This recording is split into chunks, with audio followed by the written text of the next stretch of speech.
Welcome back to Slacker Sports, Volume 4, with video. Hello, Father. It is our first time on Facecam. Today we will talk about the Jets, college football, and a little bit about Rutgers. We talked about the end of the season last episode, so I don't believe we're going to dive super far into it. I think it's going to be more on the lines of the playoff and the Jets. But we will obviously talk about them a little bit. There's a lot to talk about on Rutgers Sports, but I'm going to let you lead the way on here. When there was no video on here, I led the way. Why don't you start with the direction that you want to go today? I'd like to start with college football. Okay. The playoff got released this Sunday, Selection Sunday, and the top 4 teams were selected. We saw the 1 seed Michigan, the 2 seed Washington. No one got surprised by there, but then there was this little bit of a surprise in the bottom 2 teams. Texas and Alabama got selected over an undefeated Florida State. Shocker to me on that part of it. You and I were going back and battling about the question of whether Alabama jumps from number 8 beating Georgia. I said I completely think about beating number 1, that you get the jump. You did not agree. It looks like in terms of the selection committee, even though Bama made it, Bama came into the 4th spot, Texas came into the 3rd. So if they didn't jump over Florida State, it appears that you would have been right and that they would have taken Texas in the 4th spot and Bama would have been out. But yes. Talk about this development. Tell me why and how this comes together. Everyone, for clarification, me and my father's debate was I believe Texas was going to take the 4th spot over Alabama. He believed Alabama was going to take the 4th spot over Texas. We both thought Florida State should have been in. The development comes simply from the fact that Florida State was a 13-0 ACC champion and got left out completely after the loss of Jordan Travis. And you look at that, and the question ends up remaining is, are you throwing the 4 best teams in based on resume, or are you throwing the 4 best teams overall in, right? Because everyone's going to sit there and say, if Alabama played Florida State today, Alabama is destroying Florida State in a game. But the question ends up becoming is, why did we play all those games, right? Most SEC schools would honestly probably beat that Florida State team right now. But are we throwing them in over Florida State? No. Are we throwing Georgia would beat Florida State, but Georgia didn't grab the 5th seed over Florida State. Why? Because Florida State has the resume. So being a 13-0 ACC champion and not getting in, to me, seems a little irrational. Personally, I would have left out the Crimson Tide for the same reason I just listed. Texas played Alabama earlier in the year. The committee actually seems to agree with me, with Texas getting that 3rd slot and Alabama getting the 4th slot, is that, why did we play the games earlier in the year if it's not going to matter now, right? Alabama, sure, they beat the number 1 team in the country, but we don't have a better test for who's the better team than a head-to-head game, and Texas played Alabama in September. So the committee appears to agree with me, not my father, and I take that, hey, but Alabama just beat the number 1 team in the country. But I do believe that Florida State should have grabbed the 4th slot. Granted, there was a large part of me that just truly didn't believe that the committee would ever leave out the SEC as a whole. The ACC as a whole. The SEC. Okay. I'm talking about the argument that Florida State gets in over Alabama. Gotcha. But you look at it. But wait, I'm confused on here. Florida State's ACC. Yes, but I'm talking about the argument that Florida State possibly would have gotten in. I'm talking about my belief that I didn't think that the committee would ever have left the SEC out, which was a belief I held the night before, which is my top 4 teams the night before were 1 Michigan, 2 Washington, 3 Florida State, and 4 Texas, with Alabama getting left out. That was the debate we had, no? Well, yeah, but you also talked about you didn't think the ACC was going to get left out. I didn't think. I mean, we didn't even think that wasn't even an option in our conversation. Yes, I'm talking about how I didn't think Florida State was going to get left out, but they did, because the committee wouldn't really fully leave out the SEC, which is the best conference in football, in college football. Gotcha. With Georgia being out, but talk to me. What you didn't answer my question there. Talk to me about how, in a lot of ways, in hindsight, the leaving out of Florida State was probably the best decision at the end. Well, I think why are critics saying that? I think I touched upon it, and it's a simple question of Florida State would get killed by Alabama right now. I mean, you can make an argument. They're undefeated. You can make an argument that they wouldn't because Alabama just struggled against Auburn and all of that. But I would make the strong argument that Alabama right now would kill Florida State because of the loss of Jordan Travis. Okay. So it was about the committee going with what they've said in the past, which is throwing the 4 best teams in the playoff, regardless almost of record. You look at it also, Florida State's best win was LSU. Alabama and Georgia have both beat LSU more convincingly than Florida State did. Florida State ranks 55th in the country in strength of schedule. Alabama, I believe, ranks 5th, right? So when you look at it, the Crimson Tide maybe had a better resume now that you take Jordan Travis out of the equation than the Seminoles. It's about throwing the 4 best teams in, and Florida State is not a top 4 team in the country. Gotcha. Okay, so at the end of the day, though, you think the 4 best teams are there, and that's why the committee picked those 4 teams. Yes. Okay. What about these 4 teams? What do you see in the different matchups? Take us through. Obviously, we'll have some further podcasts that we'll go into more as we go. What do you see as the first one round? interesting point I'll bring up? Sorry, is when Michigan saw that the Crimson Tide had gotten put in instead of the Seminoles. Michigan's players reacted. They wish they had the opportunity to play Florida State. That shows you the perception even amongst the teams. Yep. They think Alabama is a better team right now than Florida State. Right. Well, listen, they just knocked off the number 1 team, right? Yeah. And that was part of my argument that's there. Well, so talk to me about the matchups. What do you see in the game? We got Michigan against Alabama. We got Washington versus Texas. Here, I'll give my insights and then I'll give my predictions. Mm-hmm. My insights on the Alabama-Michigan game, I think it's going to be incredibly close. Alabama looks as good as anyone right now, right? They just beat Georgia, number 1 team in the country. Jalen Milroe is playing very good football, especially for someone who got benched earlier in this year, right? He didn't play against USF because Nick Saban wanted to try out new things and all that, but this is a team that seemed to not have it figured out. I personally said that I honestly could have saw them being an 8 or 9 win team earlier this year. I could have seen them losing 3 or 4 games down the stretch. And they didn't happen. The wheels didn't fall off for an Alabama team. They seem to get stronger. Yeah. Alabama very easily, the wheels could have just fallen off. And I think that's a testament to Nick Saban's coaching. I think it's a testament to the players buying in on this team. And just them all staying together. Jalen Milroe is playing the best football he's played all year now. And that's important for the Crimson Tide.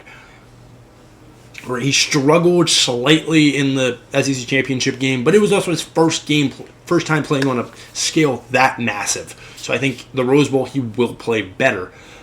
But overall, I do expect Michigan to win. Right? They'll have Jim Harbaugh. Blake Corum's one of the best running backs in the country. J.J. McCarthy will ball. I think that Michigan will win that game, but I expect it to be very close. My prediction, if you made me pick a score, would be 27-24, with Michigan's defense overall prevailing. But Alabama wins that game. I'm not being surprised. Okay, take me to the next game. Texas versus Washington. I know you've been a big fan of both programs. Okay, on that end of it, where are you seeing that game? An interesting point to bring up is, by Washington not earning the number 1 overall seed, which was something that some people talked about, I didn't think it was going to happen. But they now have to go from playing a West Coast game in the Rose Bowl to playing a game more southern against Texas. So they now have to travel very far away to go play Texas. Maybe not have as much of a home field advantage as if they play in the Rose Bowl. So Washington will play well in that game, right? Michael Penix Jr. is one of the best quarterbacks in the country, but so is Quinn Ewers on the other side of the ball. So is who? Quinn Ewers, Texas quarterback. Okay. Romeo Odunze for Washington will play very well, but so will Xavier Worthy. So you're looking at a game of matchups here, right? They're very good players on both sides of the ball. So I'm not 100% sure where to go here. If you made me pick right now, I'd probably say Texas. Why? Texas has not struggled with Quinn in the ways Washington has struggled this year. Granted, in the games that Washington's played against Oregon, their best team, they've played very, very, very strong football. It's kind of the opposite to Oregon. Oregon played semi-weak against Washington, I'd argue. They lost both games, and they would beat up on everyone else. Washington played very strong against Oregon, winning both those games, but they would be in very tight contests against everyone else. Yeah. And so I look at Texas, though. I look at that win against Alabama. I think it's a better win, honestly, than what Washington has against Oregon.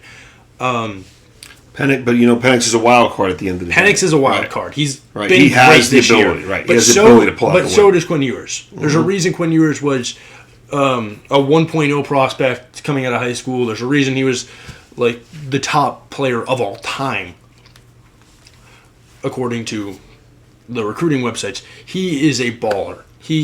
One of the best quarterbacks in the country. What year is he in? He is a redshirt sophomore, but he is coming back next year, he already said. So it'll be interesting how that plays out with Arch Manning. Yeah. Not to get just super into that. Thinking about that part, but yeah. Whether or not he'll transfer or not. Because the plan was for Arch to learn from Quinn for a year and then Arch to take over. Yeah. But Texas is also rolling, right?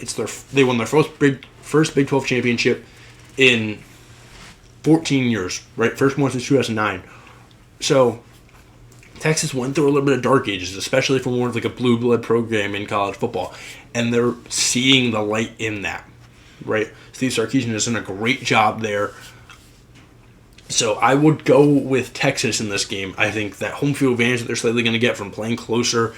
I think the wild card that Penix is, the wild card that Odunze is, these are players that are great, but I overall expect Texas to pull it out in a shootout. When does the playoffs play their first game? New Year's 6th, so January 1st. January 1st. Okay, so when they play it on that part of it, and then they come back obviously for the final. Yes. Is that on the 8th? I want to say yes. Yeah, it's on the 8th. And it's kind of funny how that works, though. You have a month to prepare for the one game, and then you have a week to prepare for the next one. Right. It is a little bit crazy on that part. Okay, so talked about that. We got it narrowed down. We know who the teams are. You got some predictions in terms of where you are. What direction are we going?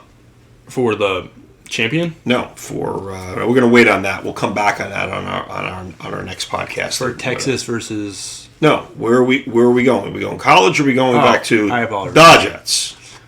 I'd like to talk about Heisman voting one more time. Okay, let's talk about Heisman. That's a good follow-up to the playoffs. I overall think now Jaden Daniels is your Heisman winner pretty much. Bo Nix got taken out of the equation. He was the betting favorite for a little bit. And Daniels' stats look good as anyone. Bo Nix would have needed to beat Washington convincingly, as some people think. Granted, Washington was a 10-point underdog against Oregon, and they overcame those odds and won outright. So Washington has so much resilience. But yeah, I do expect Jaden Daniels to be the Heisman winner. He's so many touchdowns, not that many interceptions. He's running the ball great, 1,000 rushing yards, a bunch of passing yards. I think he has 3,000 passing yards and 1,000 rushing yards. The last quarterback to do that was Johnny Manziel in 2012, and Johnny Manziel won the Heisman. So Jaden Daniels, I think, will be the Heisman Trophy winner, even if he doesn't have a marquee win. If for some reason Jaden doesn't win, who would you pick after that? I think you got to go Penix. The Heisman finalists did get released today. Yeah. I don't know if you saw that. Did they get released? Yes, it was Jaden Daniels, Michael Penix Jr., Bo Nix, and Marvin Harrison Jr. Marvin Harrison Jr., they threw him there because he's the best player in the country, possibly. The best wide receiver. I wonder if that's going to show that he is going to win the Bilenikoff over Malik Nabers and Romeo Odunze, who in themselves are very competent receivers. But out of those four guys, I think it will be Jaden Daniels. If not, I think it will be Michael Penix Jr. because he just beat Bo Nix and the Oregon Ducks. Gotcha. Okay. So that's on that part of it. Which direction are we going? We going pro? We going back to the Knights? We'll talk about the Jets. Okay. This should be a short conversation. We'll close out with the Knights for you. Okay. The Jets stink. We lost again to the Falcons on Sunday. How many touchdowns did the Jets score, Jack? 0. How many touchdowns scored in the game, Jack? One. Okay. One on a pro football level. Only one between two teams scored. Because our defense is elite, but our offense can't do anything. But yeah, the Jets have a serious problem at quarterback. You can say that again. Reports are coming out that Joe Willie's going to put on the shoulder pads and head out? Pretty much at this point. But the defense played great, 13 points allowed. What more can you ask? And a safety. So the defense, technically, if we're only going off touchdowns, outscored the offense. So the defense is great, right? We know that. They've been playing phenomenally. Mm-hmm. They've been doing things that no other defense is doing. But the offense just can't move the ball. Yeah. Breece Hall has looked ineffective after starting out great. Dalvin Cook has looked ineffective all season long. Mm-hmm. Garrett Wilson is Garrett Wilson. He's playing as good as anyone. Yep. If somebody could get him the ball. Tyler Conklin's playing fine. The line's playing terribly. And the quarterback play is terrible. Tim Boyle threw a terrible ball that got intercepted and ended up getting him pulled for Trevor Siemian. And Trevor Siemian himself came in and didn't play good football. Reports came out. We're scraping the bottom of the barrel here. Yes. Reports came out. And actually, one more thing I would like to mention. If the Jets could have said, hey, we have a quarterback issue earlier, maybe we could have a guy like Josh Dobbs right now. Maybe we could have a guy like Carson Wentz. Just someone who's better than these guys who can come in and play. But the reports are coming out that Zach Wilson doesn't want to play, as the Jets are leaning towards starting him on Sunday, and Zach Wilson himself is saying, I don't want to play. The validity of these comments, not 100% sure, because Saleh himself came out and also said, no, Zach wants to play. He's coming into my office saying, Coach, I want to play Sunday. So I don't know if that's Saleh trying to keep information in the program, or if it's just. It's hard to believe on that, right? Because now It also if he's just trying to get traded, it also shows teams, hey, I don't want to win. I don't want to play games. Right. I'm not an aggressor. I'm playing like crap, and guess what? The last thing you saw me do was play like crap. And also, I'm sitting there and I'm crying, not going back in the game. Right. It's not showing teams that I want to be a winner. So I do believe Zach Wilson will play on Sunday. I told you that. Yeah. After the game, I said I think Zach Wilson will play the next game. I just think he's the best player. I still think. I still don't think Zach Wilson's terrible. I just think our line is. Well, that's where you and I disagree. I think the game is just moving way too fast for him. I'm not. There's always going to be issues with a line or something that's going to be there, right? No one's going to give you half an hour behind a line, and it just looks like it's just way too fast. Yeah. What's going on and where that's laying out. I mean, again, you can sit there and say, all right, the guy can't put 35 points up, right? You've got to be at this level at least to be able to get somewhere between 2 to 3 touchdowns in a game, and that's not consistently happening. Yeah. That's my point to you. I'm not going high. I'm not sitting there saying, Jack, he needs to throw 4 or 5 touchdowns. Forget that. Basic is couple touchdowns, couple field goals. Now you're sitting there saying I got 20 points up. 3 touchdowns and a field goal. Now you're into 24 points. The argument I'll make, and that's not going to necessarily win in the NFL, but it's going to make it more competitive. The argument I make to you though is I think we win on Sunday if Zach Wilson plays. I'll say that. Listen, you're a homer, just like I'm a homer with Rutgers. I am a homer, but on that part of it, you just can't give it up. And there's some diehards that you can tell. Well, that's where we're different a little bit. The Jets diehards call for Zach Wilson's head. Correct. Because I understand that there's more to the issue than just Zach Wilson. The Jets faithful will sit there and say, the quarterback sucks. Right. There's more to the problem. But Zach, I think Saleh, if he could have put Zach in on Sunday, would have put Zach Wilson in on Sunday.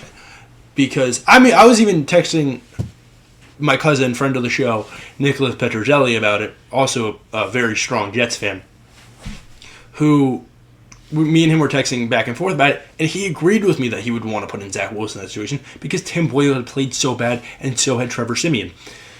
So Saleh couldn't put in Zach. He was listed as the emergency quarterback, inactive, even though he was healthy.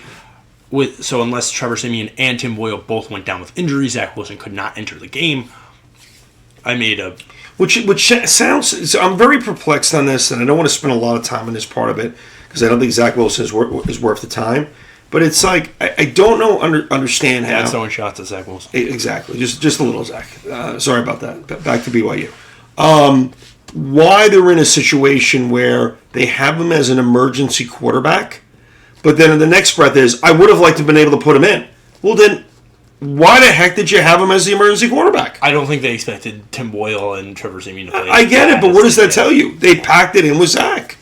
I don't think it is. I think he'll start on Sunday. I think Saleh we'll see. We'll start him on Sunday. Let's just talk one more thing on the Jets that I think is just a little bit more interesting.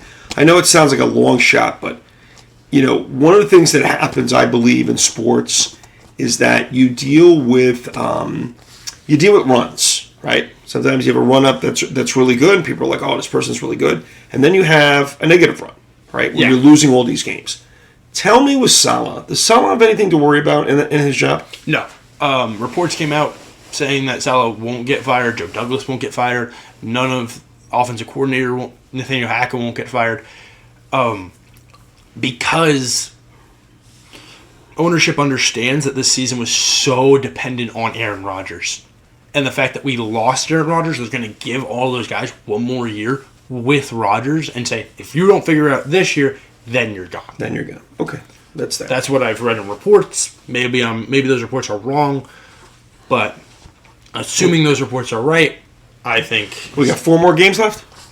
Saleh will be back. No, I believe 4-8 right now. 5. 5 games. Okay, all right. So 5 to go. So that's right. Had some bye week stuff in there. So if we win out, we're in. Okay. All right. Keep dreaming, Jack Havoc. 5-0. 5-0. That might be a good. That might be a good lead in to Rutgers football. Okay. And Rutgers overall, because we got some different things to talk about. Very exciting news. Rutgers has been talked about regarding being in which bowl it was going to be in. We had a Las Vegas Bowl out there. We had a Music City Bowl. But as of late, it has been all talk about the Pinstripe Bowl, which is being at Yankee Stadium, December 28th, in the freezing cold. And the question was, we play in Boston College, we play in Syracuse, maybe we get a Georgia Tech up here. One comes out of the dark that did not hear much about it all until the very end, thought it was a long shot. University of Miami, the Hurricanes, get picked 7-5 against Rutgers 6-6, coming up from the balmy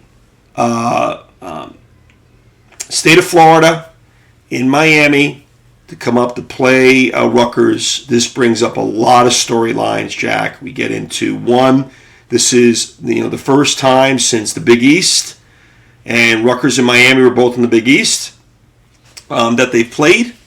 In addition to that, we've got Mario Cristobal, who is the University of Miami's head coach.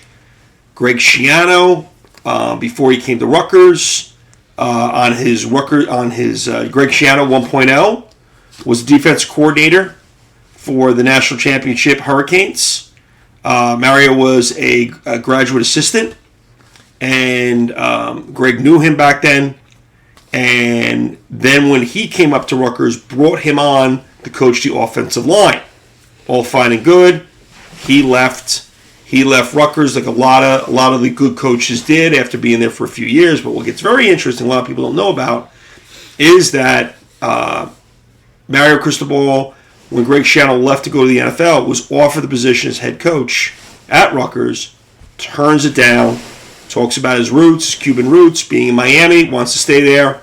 But the reality of it is, in fact, turns us down. Wonder always what that might have been. And kind of went around from everything from FIU to being an assistant at Alabama, to Oregon, back to Miami. So this, I think, is an exciting game. Okay, that's going to be in there. That's going to be playing in terms of this. And I guess I'll turn it back over to you, Jack. What's your takes? What's your thoughts on the makeup of this game in the Bronx? It's going to be an interesting game, right? Because on paper, if we were looking at both teams with their full rosters, I would actually pick the Hurricanes in this game, right? I think they're the better team than the Charlotte Knights. I know that might hurt his heart for me to say. But the interesting point is Miami doesn't have their great quarterback in Tyler Van Dyke. Tyler Van Dyke is a great quarterback. He entered the transfer portal. I should have talked about this in the college football news. Do you mind if I touch on the transfer portal a little bit now? Yeah. The transfer portal is interesting right now. We are hearing a number of names who are entering. Dylan Gabriel, Oklahoma quarterback, entered the transfer portal. Kyle McCord entered the transfer portal. Yeah, shocker on that one. Now, let's not get too lost on it. I want to keep this on Rutgers-based thing on a few names on that of what tie into that. We can always circle back to the portal as an ending point. So, the transfer portal has been crazy so far with everyone entering in and people not entering in and vice versa. But Tyler Van Dyke is one of those guys who has entered in. And he would have been a difference maker in this game, I believe. So with Rutgers maintaining most of their guys in this game, I believe... Have we heard any news on Commandant Guy and his future with the program? No, I haven't. Kyle's one of the few that we have not. Max Melton has left for the NFL. Is he playing in the bowl game or no? He's not playing in the bowl game. He wouldn't announce saying that he's leaving and not say anything about the bowl game. Some people do. Like right. Bo Nix, for example, is playing against Liberty in the Fiesta. But we've talked about he's going to be a first or second round draft pick, right? He'll probably be second or third if you made me guess. You think he'll go down that low? Yeah. Okay. I thought he was more between a 1 and a 2. No, I would be surprised to see him as a 1. Okay. Not saying even though he's one of the best defense. Not saying anything is out of the ordinary, but right. He's a little bit more slightly down the board than like those first round upper echelon guys like your Kool-Aid McKinstry's of the world.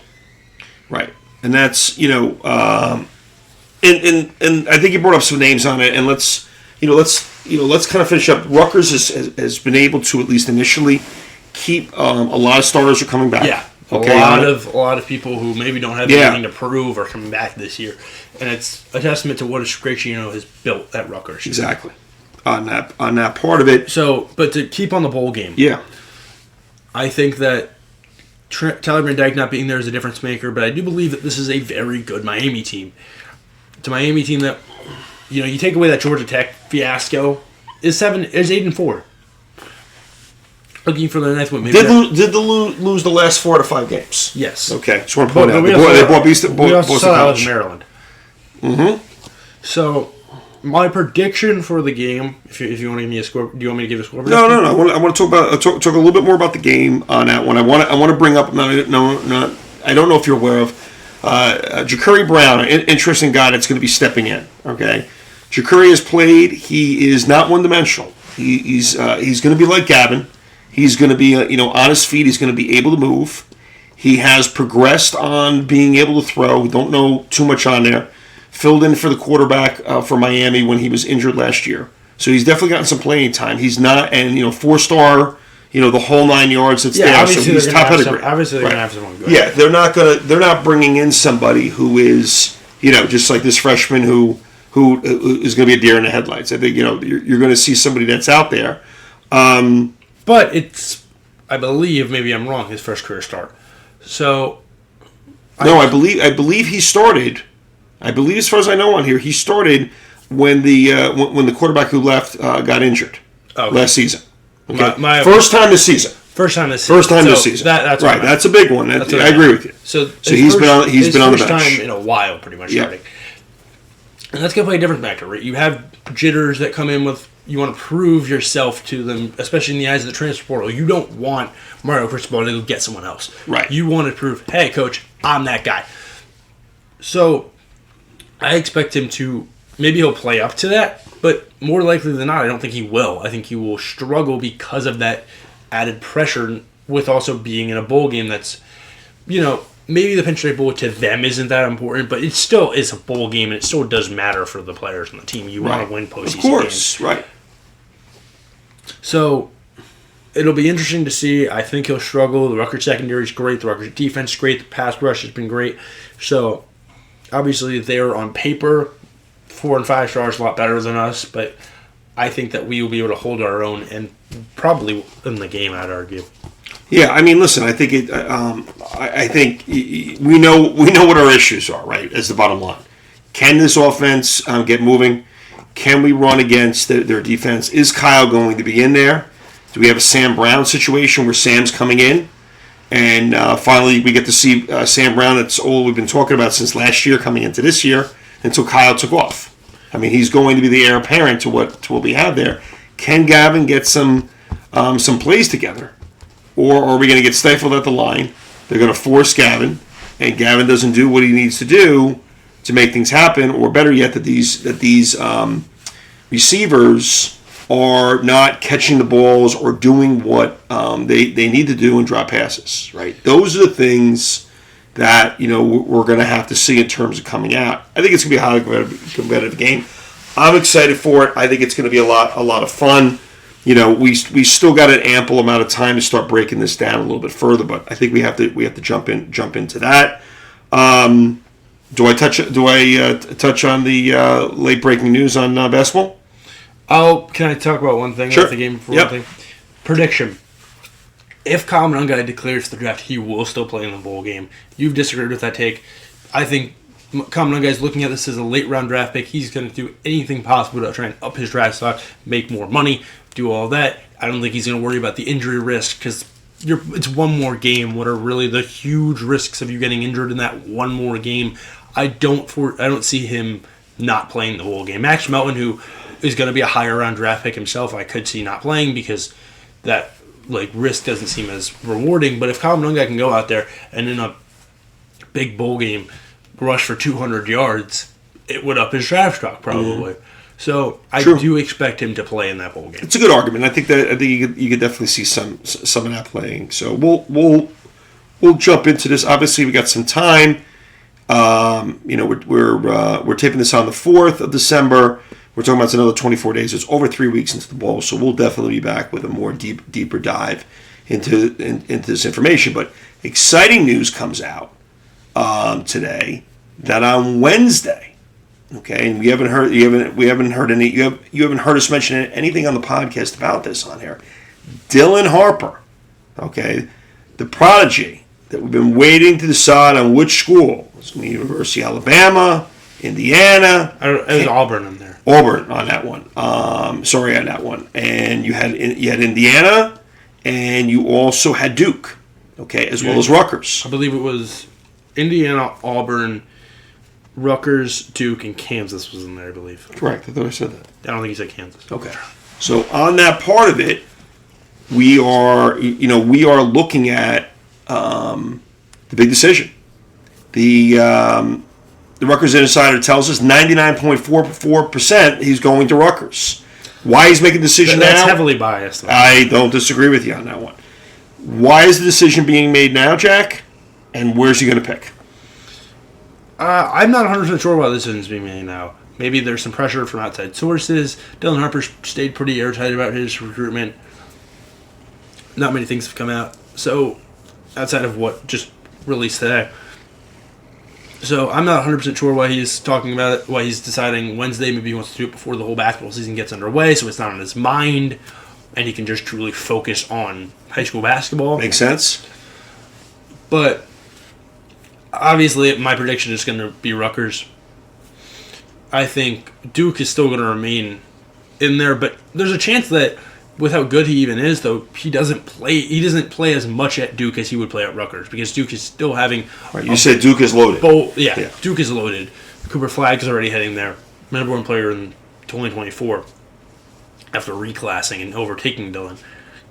But it's interesting to see. I think Dylan Harper will go to the Knights. I think that 99.4 is a little bit high.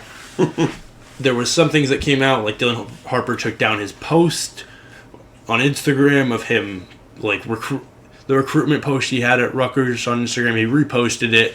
I think that might just be something to troll Rutgers fans that are very antsy about whether or not he's going to go to the team. I think it's just him just playing with them a little bit. And I do still overall expect him to come. But if he didn't, I wouldn't be overall shocked. It is worth mentioning Ace Bailey, the other 5-star Rutgers has, is very, very good friends with Dylan Harper. Right, and they're and Ace and Dylan was at his signing, so Ace is going to be at his signing. Yes. In terms of what's there, so that's very exciting. we'll get an update on that in terms of what comes out on Wednesday. Any last thoughts? Anything we're missing? Anything that we want to be able to cover here that we haven't covered, that we want to make sure we tell to the fans? I believe overall we are good. Okay. Well, Jack Havoc, always back to being a pleasure to be with you here tonight. And to all of you, Slacker Sports, Episode 4. We will see you next time. Good seeing you, Jack Havoc. Thank you, Father. Guys, make sure to like and subscribe. See you next time.